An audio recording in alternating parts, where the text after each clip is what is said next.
5 سالہ احمد اپنے گھر کے صحن میں بے چینی سے چکر کاٹ رہا تھا۔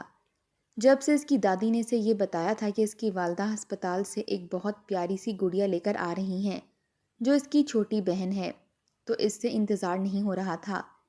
احمد نے 5 سال کا عرصہ اکیلے گزارا تھا، اس لیے جب سے یہ سنا تھا کہ اللہ تعالیٰ نے اسے ایک چھوٹی سی پیاری سی گڑیا جیسی بہن دی ہے تو اسے صبر نہیں ہو رہا تھا۔ جب اسے پتہ چلا کہ کچھ ہی دیر میں اس کے والد اور والدہ اس کی ننھی منی بہن کو لے کر آ رہے ہیں تو وہ صحن میں بے چینی سے چکر کاٹنے لگا۔ اس کی دادی نے اسے بہت کہا کہ تم آرام سے بیٹھ جاؤ، کیوں خود کو چکر کاٹ کاٹ کر ہلکان کر رہے ہو، لیکن اس کی بے چینی کا یہ عالم تھا کہ بس ابھی کے ابھی اس کے والدین اس کی پیاری سی بہن کو لے کر آ جائیں اور وہ اسے اپنی گود میں اٹھائے۔ کچھ ہی دیر بعد جب مین دروازے پر دستک ہوئی تو احمد دوڑتا ہوا پہنچ گیا۔ اس نے دروازہ کھولا، اس کے والد نے چھوٹی سی پھول جیسی بچی پکڑ رکھی تھی۔ احمد ضد کرنے لگا کہ اسے اس کی بہن کو پکڑا دیں، لیکن وہ خود 5 سال کا تھا، اس کے والد نے اسے بس دور سے ہی دکھایا تھا۔ پہلے پہلے تو احمد اسے جب بیڈ پر لیٹا دیکھتا تو اس کے پاس بیٹھا رہتا، کبھی اس کے چھوٹے چھوٹے ہاتھ دیکھتا، کبھی اس کی گولڈن براؤن آنکھیں، کبھی اس کی گوری رنگت، بار بار اپنی ماں سے کہتا یہ بہت پیاری ہے، امی یہ میری بہن ہے، پر میری رنگت اتنی صاف نہیں ہے، یہ تو بالکل گوری چٹی جاپانی گڑیا لگتی ہے۔ وقت یوں ہی گزرنے لگا۔ اس نے اپنی بہن کا نام تنویر رکھا تھا۔ تنویر جب 6 ماہ کی ہوئی تب بھی عام بچوں کی طرح سے اس میں کوئی پھرتیلا پن نہیں تھا۔ اس کی والدہ اسے جہاں لٹا دیتی وہ کئی گھنٹے لیٹی رہتی، بس چھت پر دیوار اور پنکھے کو گھورتی رہتی۔ عام بچوں کی طرح نہ تو وہ زیادہ ہاتھ پاؤں چلاتی تھی اور نہ ہی بیٹھنے کی کوشش کرتی تھی۔ تنویر 1 سال کی ہو گئی تھی لیکن نہ تو چلتی پھرتی تھی اور نہ ہی زیادہ کسی سے بات چیت کرتی تھی۔ جب تنویر کی والدہ نے یہ سب دیکھا تو اسے ڈاکٹر کے پاس لے گئی۔ جو ان کو ڈاکٹر نے کہا وہ سن کر تنویر کی والدہ تو رونے لگیں، کیونکہ تنویر پیدائشی ذہنی طور پر کمزور تھی۔ تنویر کی والدہ کو آگے اولاد نہیں ہو سکتی تھی، کیونکہ تنویر کی پیدائش کے بعد کچھ ایسی پیچیدگیاں ہو چکی تھیں کہ ڈاکٹر نے انہیں صاف انکار کر دیا تھا۔ اس کی والدہ رونے لگیں کہ اللہ نے 5 سال بعد ایک بیٹی دی، آگے اولاد کی بھی کوئی امید نہیں ہے اور بیٹی بھی ذہنی معذور ہے۔ بہرحال ماں پھر ماں ہوتی ہے۔ احمد کی بھی وہ اکلوتی بہن تھی، اس لیے احمد اسے بے تحاشا محبت کرتا تھا۔ اسے پتہ چلا کہ اس کی بہن ذہنی طور پر کمزور ہے تو وہ اس کا اور بھی زیادہ خیال رکھنے لگا۔ جیسے جیسے احمد اور تنویر بڑے ہوتے رہے وہ ایک دوسرے کے بے حد عادی ہو چکے تھے۔ جب بھی احمد اسکول سے آتا تنویر اس کے انتظار میں ایک ٹک دروازے کی جانب دیکھتی رہتی۔ جب احمد گھر آتا تو سیدھا اپنی بہن کو پکڑ لیتا، وہ بھی اپنے بھائی کی گود میں جا کر ایسے جھومنے لگتی، لیکن دادی کو تنویر ایک آنکھ نہیں بھاتی تھی۔ وہ ہر وقت کہتی ایک تو بیٹی ویسے ہی باپ پر بوجھ ہوتی ہے اور تنویر تو ساری زندگی کا بوجھ بن کر بیٹھ گئی ہے میرے بیٹے کے سر پر۔ احمد جب دادی کے منہ سے یہ باتیں سنتا تو اسے بڑا غصہ آتا۔ وہ کہنے لگا دادی میں اپنی بہن کو سنبھال لوں گا، ابا پر تنویر کا بوجھ نہیں ڈالوں گا۔ دادی سے ناگواری سے دیکھتی ہوئی اٹھ کر چلی جاتی۔ تنویر کا یہ حال تھا کہ بھائی کے بغیر کھانا نہیں کھاتی تھی۔ جب تک وہ اس کے منہ میں نوالے نہیں ڈالتا تنویر بھوکی بیٹھی رہتی۔ ایک بار احمد سو رہا تھا، اس وقت احمد کی عمر 10 سال ہو گئی تھی اور تنویر کی 5 سال۔ احمد رات کو پیاس لگی تو وہ پانی پینے کی غرض سے اپنے کمرے سے باہر آیا تو اس کو اپنی دادی اور والد کی باتیں کرنے کی آواز آئی۔ جو باتیں دادی اس کے والد سے کر رہی تھیں وہ سن کر احمد کی آنکھوں سے ٹپ ٹپ آنسو بہنے لگے۔ وہ واپس آ کر اپنے بیڈ پر بیٹھ گیا۔ اس کے بیڈ کی دوسری طرف ہی تنویر لیٹی ہوئی تھی۔ جب سے اس نے ہوش سنبھالی تھی وہ احمد کے ساتھ ہی سوتی تھی اور رات کو اس کو اپنی توتلی زبان میں کہتی تیا تیا تہانی تناؤ نا، یعنی بھیا بھیا کہانی سناؤ نا۔ احمد اسے کبھی شیر کی، کبھی چیتے کی، کبھی بھالو کی کہانیاں سناتا اور وہ بڑی دلچسپی سے سنتے سنتے سو جاتی۔ احمد بیڈ پر بیٹھا اپنی معصوم گڑیا سی بہن کا چہرہ دیکھ رہا تھا جو اتنی حسین تھی کہ کوئی اس کو نظر بھر کر دیکھ لیتا تو نظر پلٹنا بھول جاتا۔ بظاہر سب کچھ ٹھیک تھا لیکن اس کا ذہن ٹھیک نہیں تھا۔ ٹپ ٹپ آنسو احمد کی آنکھوں سے بہہ رہے تھے۔ وہ آگے بڑھا اور اپنی بہن کے ماتھے پر بوسہ دیا، کہنے لگا جو دادی چاہتی ہے میں وہ کرنے نہیں دوں گا۔ اس کی دادی اس کے والد سے کہہ رہی تھی کہ یہ ایک معذور بچی ہے، تم اسے کسی یتیم خانے میں چھوڑ آؤ۔ اللہ نے تمہیں بیٹا دیا ہے وہ ٹھیک ہے، کافی ہے، کب تک تم اپنی بیٹی کا بوجھ اٹھاؤ گے؟ نہ تو اس کی شادی ہو سکتی ہے، نہ ہی کوئی تمام عمر اسے سنبھالے گا۔ ہر ماہ ڈاکٹر ہزاروں پیسے لے لیتا ہے اور چند دوائیاں پکڑا دیتا ہے تم لوگوں کو بہلانے کے لیے۔ حالانکہ یہ بات تم دونوں جانتے ہو کہ تمہاری بچی کبھی بھی عام بچیوں جیسی نہیں ہو سکتی۔ یہی پیسے بیٹے کے لیے بچا کر رکھو، کل کو اس کے کام آئیں گے۔ اس کے والد اس بات میں سر ہلانے لگے۔ احمد کے والد اپنی ماں کی ہر بات سنتے اور مانتے تھے۔ صبح جب یہ بات انہوں نے احمد کی والدہ سے کہی تو وہ رونے لگیں، کہنے لگیں، پہلے ہی میری بچی ذہنی طور پر کمزور ہے، ٹھیک سے بات نہیں کرتی، کھانا تو خود نہیں کھا سکتی، میں کھلاتی ہوں یا احمد کھلاتا ہے، اور آپ کہہ رہے ہیں کہ میں اپنے جگر گوشے کو یتیم خانے چھوڑاؤں۔ آپ یہ بات کیسے کہہ سکتے ہیں؟ اس بات کو لے کر دونوں میاں بیوی میں بہت بحث مباحثہ ہوا۔ احمد کے والد اس بات پر بضد تھے کہ تنویر کو یتیم خانے میں دے دیا جائے۔ وہ کہنے لگے، آج تو ہم لوگ زندہ ہیں، اسے سنبھال رہے ہیں، لیکن جب ہم نہیں رہیں گے تو پھر کون سنبھالے گا اسے؟ احمد بھی اس وقت وہیں موجود تھا۔ کہنے لگا، بابا میں سنبھالوں گا اپنی بہن کو، میں اس کا سہارا بنوں گا، لیکن آپ میری بہن کو یتیم خانے کبھی نہیں چھوڑیں گے۔ یہ سن کر اس کی والد خاموش ہو گئے، کیونکہ اس کی والدہ اور احمد صاف کہہ چکے تھے کہ وہ کبھی بھی تنویر کو یتیم خانے نہیں بھجوائیں گے۔ وقت یوں ہی گزرنے لگا۔ احمد اب 20 سال کا ہو گیا تھا، گریجویٹ کر چکا تھا، یونیورسٹی میں پڑھتا تھا۔ بس 2-3 سالوں میں ہی اس کی پڑھائی مکمل ہونے والی تھی۔ پھر اس کی نوکری شروع ہو جاتی کہ اچانک سے اس کے والد کا ہارٹ اٹیک سے انتقال ہو گیا۔ احمد کو اپنی پڑھائی بیچ میں ہی چھوڑنی پڑی اور اس نے اپنے والد کی تولیے بنانے والی فیکٹری کو چلانا شروع کر دیا۔ اس کے والد تولیے بنانے کا کام کرتے تھے۔ احمد نے جی توڑ محنت کی تھی اور اپنی ماں اور بہن کو بھی سہارا دیا تھا۔ دادی بھی خالق حقیقی سے جا ملی تھی۔ جب سے اس کے والد کا انتقال ہوا تھا، اس کی والدہ بیمار رہنے لگی تھیں۔ ہر وقت روتی رہتی تھیں۔ وہ انہیں بہت تسلیاں دیتا، بہت سمجھاتا، لیکن وہ کہتی کہ میرا تمہارے بابا کے بغیر دل نہیں لگتا، بس مجھے اپنی تنویر کی فکر ستاتی رہتی ہے، نہ جانے میرے بعد اس کا کیا ہوگا۔ احمد کہنے لگا، اماں آپ ایسی باتیں کیوں کرتی ہیں؟ اللہ آپ کو ہم پر سلامت رکھے۔ اور تنویر کی فکر کیوں کرتی ہیں؟ کیا میں اسے سنبھالتا نہیں ہوں؟ احمد کا حال یہ تھا کہ وہ اب بھی تنویر کو اپنے ہاتھ سے کھانا کھلاتا تھا۔ وہ کسی چھوٹے بچوں کی طرح جب احمد کو گھر میں داخل ہوتا دیکھتی تو تالیاں بجانے لگتی، کہتی، بھیا آ گیا، بھیا آ گیا۔ احمد بھی اپنی جیب میں بہن کے لیے چاکلیٹس بھر کر لاتا تھا، بہت پیار کرتا تھا۔ اس کی والدہ نے کہا کہ اب تمہارا کام اچھا خاصا جم گیا ہے، میں چاہتی ہوں کہ اپنی زندگی میں ہی تمہاری شادی کر دوں۔ احمد نے بھی کوئی اعتراض نہیں کیا تھا۔ چند ہی ماہ میں شرمین کو وہ اپنے گھر کی بہو بنا کر لے آئیں۔ شرمین نے آتے ہی ساس اور نند کی ذمہ داری سنبھال لی تھی۔ یہ دیکھ کر احمد بہت خوش ہوا تھا، لیکن احمد کی والدہ زیادہ دن نہ گزار سکیں۔ احمد کی شادی کو بس 2 ماہ ہی ہوئے تھے کہ وہ بھی انتقال کر گئیں۔ اس کے بعد شرمین کا اصل روپ تنویر کے سامنے آیا تھا۔ تنویر اپنے ہاتھ سے کھانا نہیں کھا سکتی تھی، کیونکہ اس کے ہاتھ ہر وقت کپ کپاتے رہتے تھے، نہ ہی وہ ٹھیک سے چل پاتی تھی۔ وہ تو ذہنی معذور تھی اور کچھ جسمانی بھی کمزور تھی۔ والدہ کے انتقال پر وہ بے تحاشا روئی تھی۔ ماں کا صدمہ ہی اس کے لیے کم نہ تھا کہ بھابھی نے بھی اپنا اصل روپ دکھایا تھا۔ پورا دن وہ تنویر کو کھانے کو کچھ نہیں دیتی تھی۔ وہ بار بار کہتی، بھابھی بھوک لگی ہے، کھانا کھلا دو، بھابھی بھوک لگی ہے، کھانا کھلا دو۔ شرمین جب اسے ایک ہی جملے کی گردان کرتے سنتی تو چیخ پڑتی، کہتی، تمہارے باپ کی ملازمہ نہیں ہوں میں، جب دیکھو کھانے کو مانگتی رہتی ہو، ارے یہ میرے شوہر کی کمائی ہے، تمہارے باپ کی نہیں، چپ کر کے بیٹھ جاؤ ورنہ ایک تھپڑ لگاؤں گی۔ جب شرمین نے اسے بری طرح سے ڈانٹا تو وہ سہم کر بیٹھ گئی، لیکن بھوک تو بھوک ہوتی ہے۔ وہ بار بار اپنی بھابھی کی شکل دیکھتی کہ کب اس کا غصہ ٹھنڈا ہو اور وہ اسے کھانا دے، لیکن صبح سے رات ہونے والی ہو گئی تھی۔ شرمین نے اسے ایک نوالا روٹی کا نہ دیا تھا۔ خود وہ چلنے پھرنے سے قاصر تھی، بامشکل ہی چلتی تھی، لیکن شرمین اسے کچن میں داخل بھی نہیں ہونے دیتی تھی۔ کہتی تھی، خبردار جو تو نے کچن میں پیر رکھا تو ٹانگیں توڑ دوں گی۔ لیکن جیسے ہی احمد کے آنے کا وقت ہوا تو شرمین تنویر کے پاس جا کر بیٹھ گئی، کہنے لگی، خبردار جو تو نے اپنے بھائی سے میری کوئی بھی شکایت لگائی تو، ورنہ جب کل وہ فیکٹری جائے گا تو میں تمہیں ماروں گی، سمجھی نا؟ تنویر کا ذہن بچگانا سا تھا، اس لیے وہ شرمین سے ڈر کر نفی میں سر ہلانے لگی، کہنے لگی، نہیں نہیں نہیں بتاتی بھیا کو، نہیں بتاتی، مجھے مارنا نہیں، مجھے درد ہوگا، اپنی آنکھوں میں موٹے موٹے آنسو لا کر وہ یہ بات کہتی تھی۔ رات کو احمد گھر آیا تو سب سے پہلے وہ اپنی بہن کے پاس گیا، جو سر جھکائے خاموشی سے ایک جانب بیٹھی تھی۔ احمد کو دیکھا تو اس کے چہرے پر فوراً سے مسکراہٹ آ گئی اور آنکھوں میں آنسو بھی جھلملانے لگے۔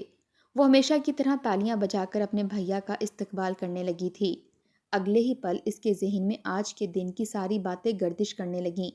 اس کا دل چاہا کہ وہ ابھی اپنے بھائی کو بتا دے کہ آج بھابھی نے اس کے ساتھ کیا کیا ہے۔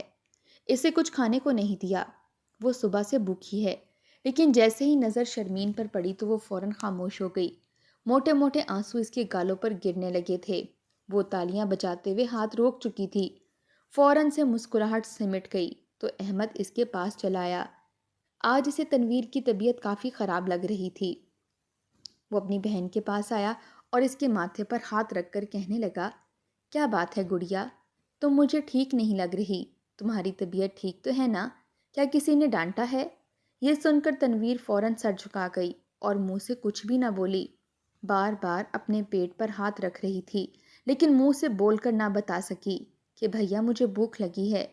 اسی پل احمد نے اپنی جیب سے ہمیشہ کی طرح بہت ساری چاکلیٹس نکال کر تنویر کے سامنے رکھ دیں۔ جیسے ہی تنویر نے چاکلیٹس دیکھی تو منہ میں پانی بھر آیا۔ اگلے ہی پل وہ بڑی تیزی سے وہ ساری چاکلیٹس کھول کھول کر کھانے لگی۔ یہ دیکھ کر احمد کے چہرے پر مسکراہٹ چھا گئی۔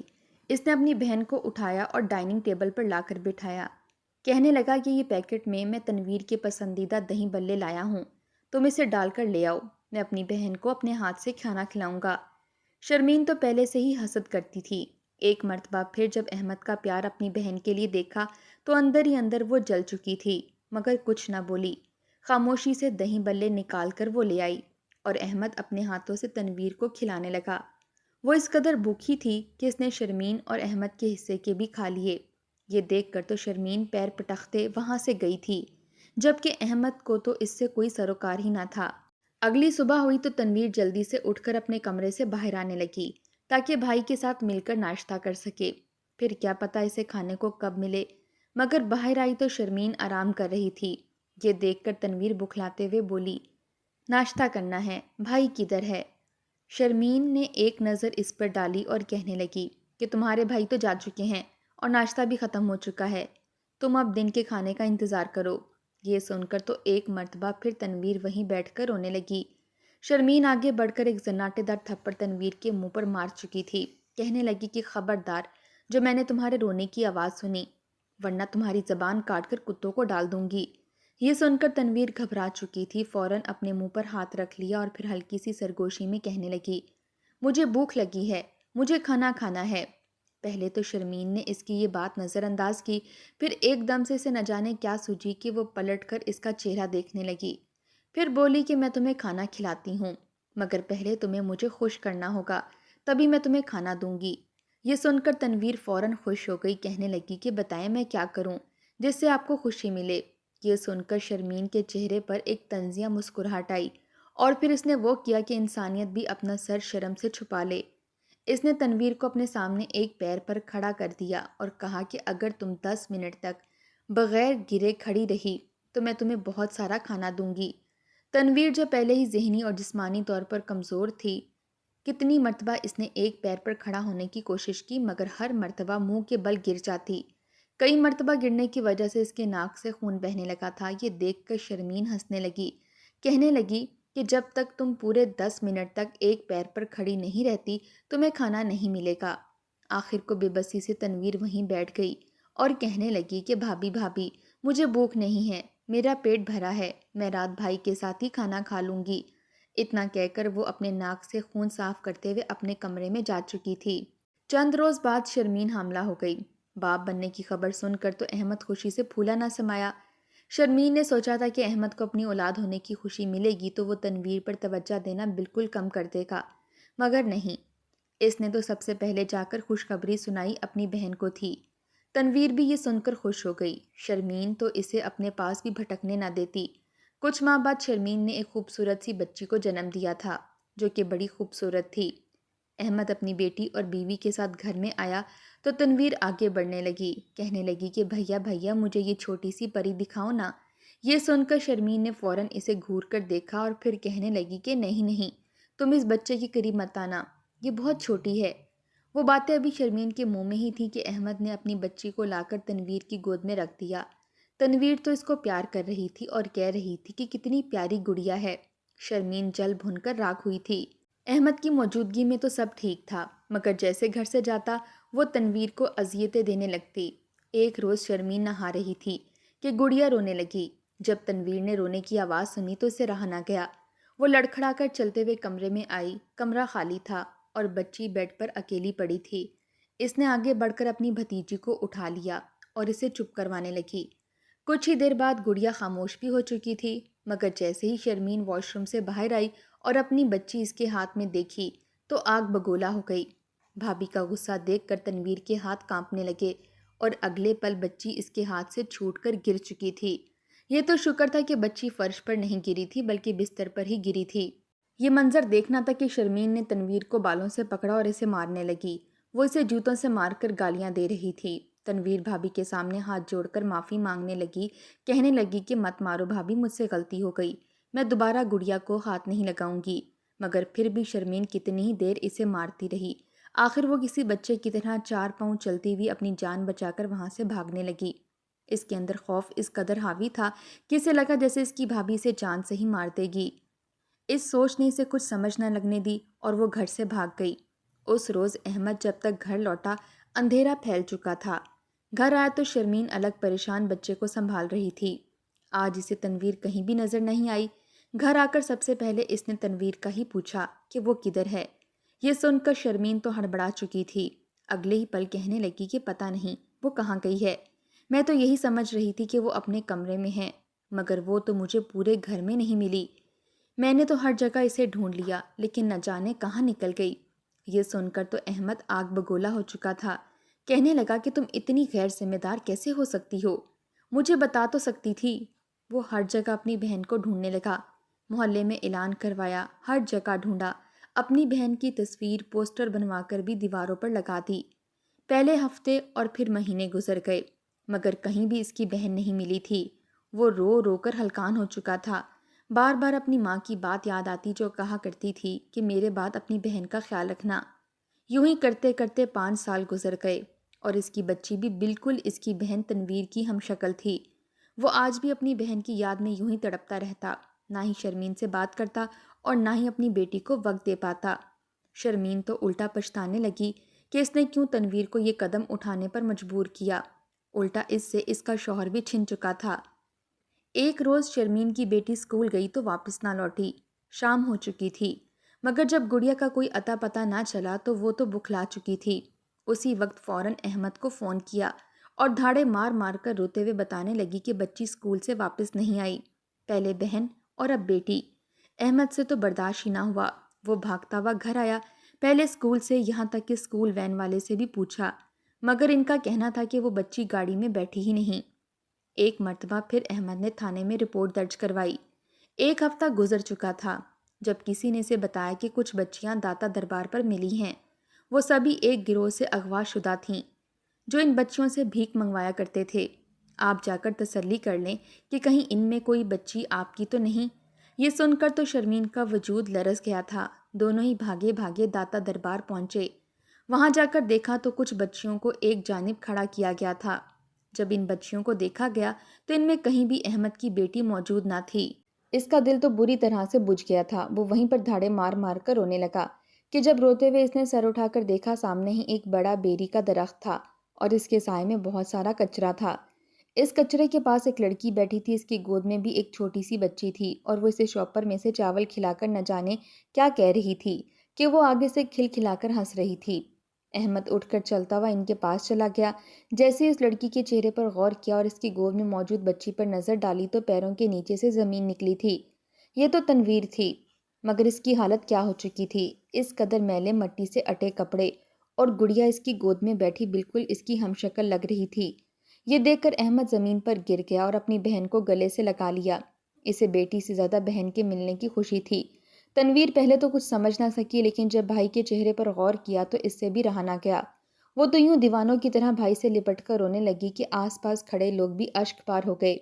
وہیں شرمین اپنی بیٹی کو سینے سے لگائے پھوٹ پھوٹ کر رو رہی تھی۔ یقیناً جو کچھ اس نے کیا تھا یہ اسی کی سزا تھی کہ اس کی بچی گم ہو گئی۔ یہ تو شکر تھا کہ تنویر کے پاس باحفاظت موجود تھی، اگر اسے کچھ ہو جاتا تو۔ تنویر کی نظر شرمین پر پڑی تو وہ گھبرا چکی تھی، کہنے لگی کہ بھیا بھیا مجھے بھابھی بہت مارتی ہیں، اس دن بھی اس نے مجھے بہت مارا تھا۔ اس وقت احمد کچھ نہ بولا اور اپنی بہن اور بیٹی کو لے کر گھر چلایا۔ گھر آ کر شرمین کو سب سے پہلے اپنی بہن کا حلیہ درست کرنے کو کہا، اسے صاف ستھرے کپڑے پہنائے، اس کے بال بنائے۔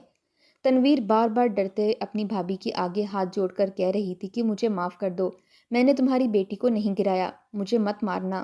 اس کے منہ سے مسلسل یہی باتیں سن کر احمد کو شدید تکلیف ہو رہی تھی۔ وہ اپنی بہن کو اپنے ساتھ لگا کر کہنے لگا کہ تم فکر کیوں کرتی ہو، کوئی تمہیں کچھ نہیں کہے گا، میں تمہارے ساتھ ہوں۔ تنویر نے 5 سال پہلے جو کچھ ہوا تھا سب کچھ اپنے منہ سے اگل دیا، جسے سن کر شرمین وہیں فرش پر گر کر دھاڑے مار مار کر رونے لگی اور معافیاں مانگنے لگی۔ مگر اب کیا ہو سکتا تھا؟ احمد نے اپنی بیوی کو خوب باتیں سنائیں، کہنے لگا کہ میں تمہیں اس گھر میں نہیں رکھوں گا، تمہاری وجہ سے میری بہن در در کی ٹھوکریں کھاتی رہی ہے، میں تمہیں طلاق دے کر یہاں سے نکال دوں گا۔ جیسے ہی وہ بیوی کو طلاق دینے لگا تو فوراً تنویر نے روک دیا، کہنے لگی نہیں بھیا ایسا مت کرنا، بھابھی کہاں جائے گی اور میری طرح وہ ساری مشکلیں دیکھتی رہے گی جو میں نے دیکھیں، آپ بھابھی کو مت بھیجو، کوئی بات نہیں، میں ان کی مار کھا لوں گی۔ یہ سن کر تو شرمین شرم سے پانی پانی ہو چکی تھی، وہ تنویر کے قدموں میں گر کر معافی مانگنے لگی۔ سب کچھ دھیرے دھیرے پہلے جیسا ہو گیا۔ شرمین کو بھی پچھتاوا تھا، وہ تنویر کا بالکل اپنی اولاد کی طرح خیال رکھنے لگی اور جتنا ہو سکے اپنی غلطی کے کفارے کے طور پر تنویر کی خدمت کرتی رہی۔